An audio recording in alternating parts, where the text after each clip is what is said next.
There is a type of pain that doesn't scream. It doesn't demand attention. It doesn't announce itself to the world. In fact, most people never even notice it. Because instead of expressing their hurt loudly, some people do something completely different.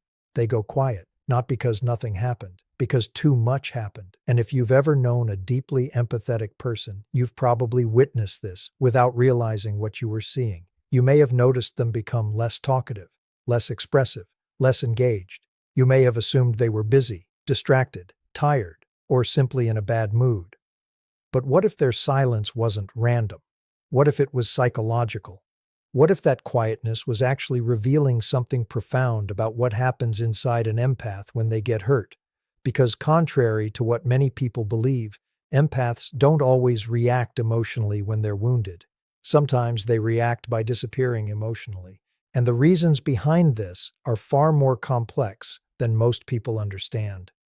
The popular image of an empath is someone who openly expresses feelings, someone who communicates, someone who wears their heart on their sleeve, someone who values emotional honesty above all else. And often, that's true. But there comes a point where even the most emotionally open person can become silent, not because they no longer care, but because caring has become painful. Think about that for a moment. Imagine spending years being the person who listens, the person who understands, the person who notices when something is wrong, the person who supports everyone else through their difficult moments. Now imagine repeatedly discovering that when you need that same support, it isn't there. Imagine being the emotional safe place for others while having nowhere safe to place your own emotions. Eventually, something begins to change. Not dramatically, gradually. The empath starts learning a dangerous lesson. Being vulnerable doesn't always lead to connection. Sometimes it leads to disappointment. And disappointment has a way of reshaping behavior. At first, the empath still speaks up, still explains, still communicates, still tries to make others understand. But after enough experiences where their feelings are dismissed, ignored, minimized, or misunderstood, a shift begins occurring beneath the surface. The empath starts asking themselves a question they rarely say out loud. What's the point? What's the point of explaining if nobody listens? What's the point of expressing pain if it changes nothing? What's the point of being honest if honesty is met with indifference? These questions slowly chip away at emotional openness. Not because the empath wants to become distant, because emotional expression starts feeling ineffective. And human beings naturally stop investing energy into things that don't produce results. That's one of the first psychological reasons empaths become quiet when they're hurt. Silence becomes a form of emotional conservation, a way of protecting energy that has been wasted too many times before. But that's only part of the story. The deeper reason is even more fascinating. Empaths don't just experience emotions, they process them intensely, much more intensely than many people realize. When something hurts them, they don't simply feel sadness. They analyze it, replay it, examine it from multiple angles. Try to understand every detail, every motivation, every possible explanation. This internal processing consumes enormous amounts of emotional energy. And because so much energy is directed inward, outward communication often decreases. From the outside, it looks like withdrawal. Inside, it feels like emotional overload. The empath isn't ignoring the situation. They're drowning in it, trying to make sense of it, trying to understand why it happened, trying to figure out whether they misread something, whether they expected too much, whether they should have seen it coming. This internal investigation can last days, weeks, sometimes even months. And during that time, silence becomes the default response. Not because the empath has no thoughts, because they have too many. One of the most misunderstood aspects of empathy is how deeply empathetic people blame themselves, even when someone else causes the hurt. Many empaths automatically search for their own role in the situation. They wonder what they could have done differently, what signs they missed, what mistakes they made. what responsibility belongs to them. This tendency comes from a genuine desire for understanding, but it can also become emotionally exhausting. Because while other people are focused on assigning blame outwardly, the empath is conducting a full psychological investigation inwardly. And investigations require time. Time often looks like silence. Another reason empaths become quiet when they're hurt is because they understand the power of words, perhaps more than most people. They know words can heal, but they also know words can damage. So when emotions are intense, many empaths choose silence over impulsive reactions. They don't want to say something they'll regret. They don't want to create more pain. They don't want anger to speak for them. So instead, they retreat. They process. They think. They wait. Unfortunately, this creates a misunderstanding. The people around them often assume the empath doesn't care, that they've moved on, that everything is fine. But internally, the opposite may be true. The empath may care so deeply that speaking feels impossible. Because every sentence carries emotional weight. Every conversation feels significant. Every interaction feels loaded with meaning. What looks like emotional distance is often emotional intensity. This is why silence can be such a dangerous stage for empaths. Not because silence itself is harmful, because people frequently misinterpret it. The person who caused the hurt may think the issue has disappeared. The empath may think their pain is obvious. Neither side understands the other, and the gap between them continues growing. Then something else begins happening, something that few people talk about. The empath starts observing. When communication stops, observation increases. The empath watches, listens, pays attention, and what they notice during this stage often changes everything. They notice who checks in, who doesn't, who notices the distance, who ignores it, who genuinely cares, who only cared when they were receiving something. Silence becomes revealing. It exposes relationship dynamics that were previously hidden. People who claim to care may never reach out. People who seem distant may unexpectedly show concern.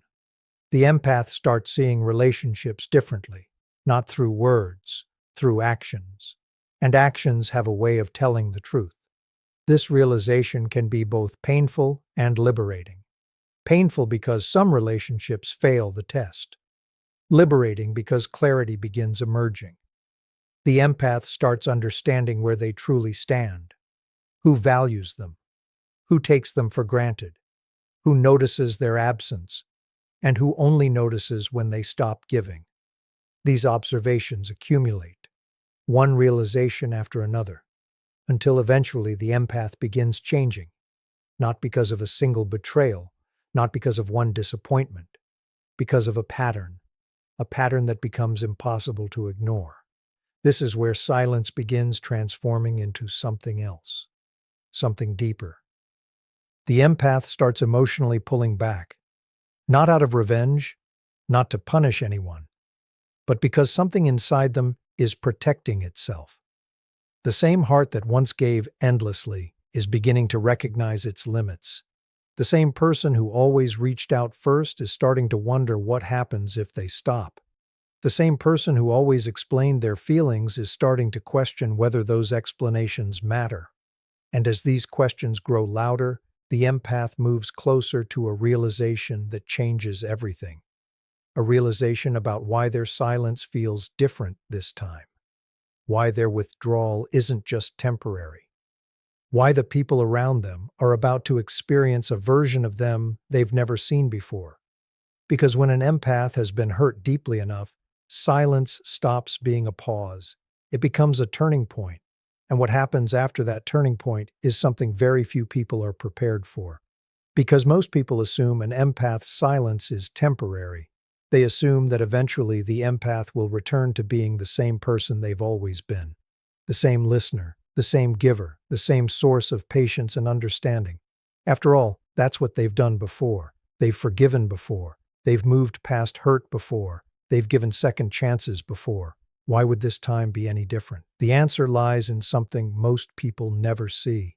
The empath's silence is not always about the current situation. Sometimes it's about every situation that came before it, every disappointment that was never fully addressed, every feeling that was swallowed to keep the peace, every moment where they chose understanding over self-expression, every time they convinced themselves that things would improve, every time they ignored what their intuition was trying to tell them. Those experiences don't disappear, they accumulate, quietly, patiently, like water collecting behind a dam. From the outside, everything appears calm, but beneath the surface, pressure is building, and eventually the empath reaches a point where they can no longer pretend the pressure isn't there. This is the stage where silence becomes clarity. The empath begins seeing things differently, not through the lens of hope, not through the lens of potential, through the lens of reality. And reality often tells a different story than hope. For years, the empath may have focused on who someone could become. Now they're paying attention to who that person consistently is. For years, they may have focused on intentions. Now they're looking at patterns. For years, they may have listened to promises. Now they're watching actions. This shift is powerful because it removes the emotional fog that kept them invested. The empath begins realizing that understanding someone does not require accepting harmful behavior, that compassion does not require endless tolerance, that kindness does not require self-neglect.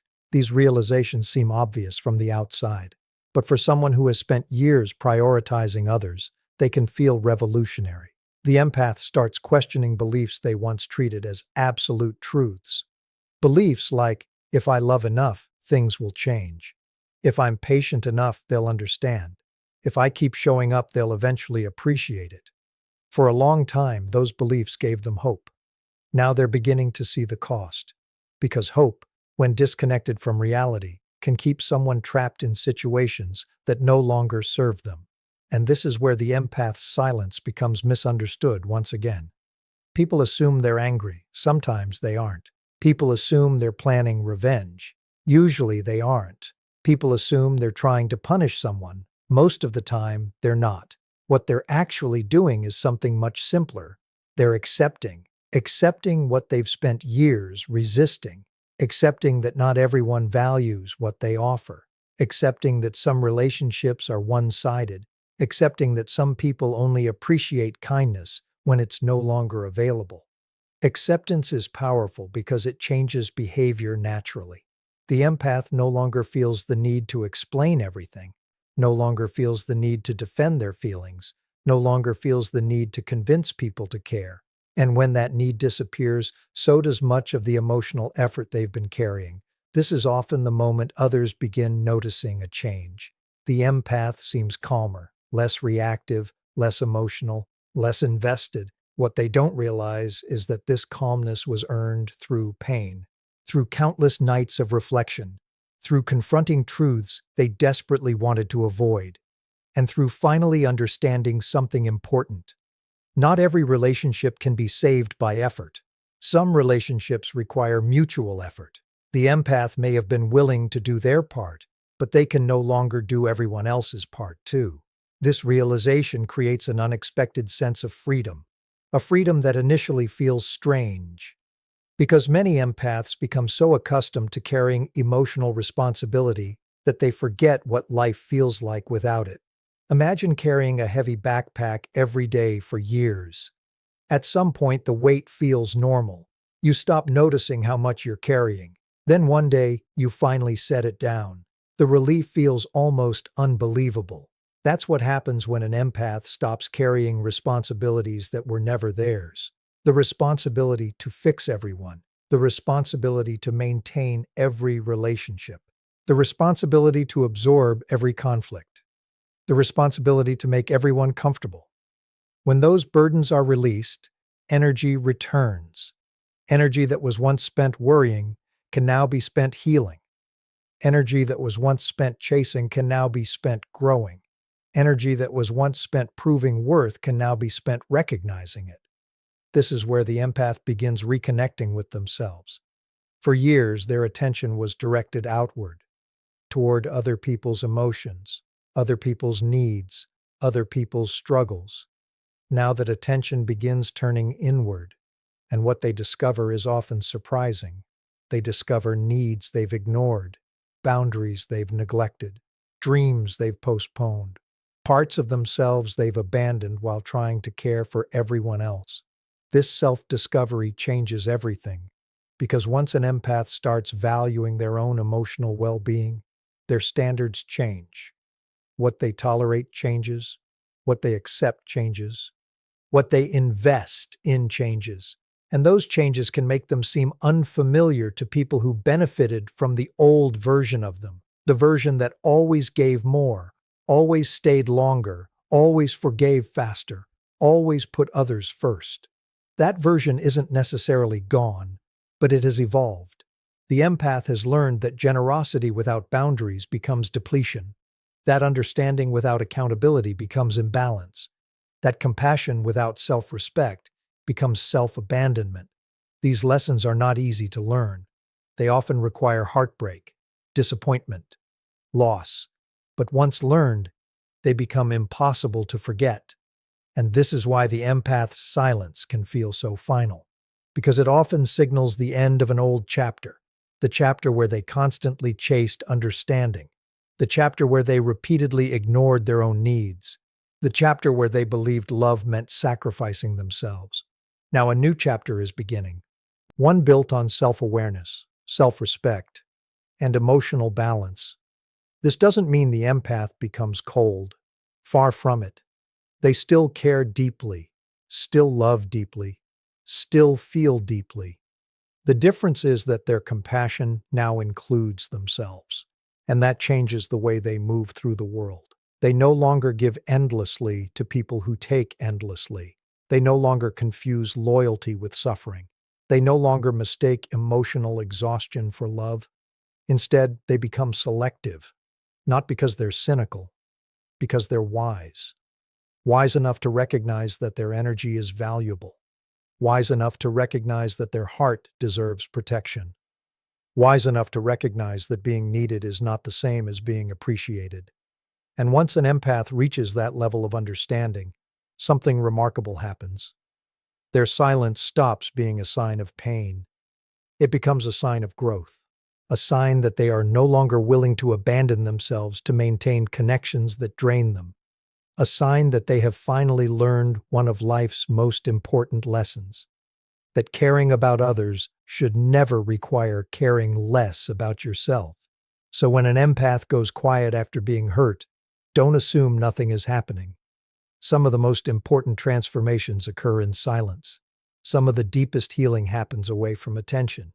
And some of the strongest versions of an empath are born in the very moments when the world mistakes their quietness for weakness. Because what looks like withdrawal is often rebuilding. What looks like distance is often self-discovery. And what looks like silence is sometimes the sound of an empath finally choosing themselves. And once they make that choice, they rarely become the person they used to be. They become something stronger, someone who still has a kind heart, but now knows exactly how to protect it.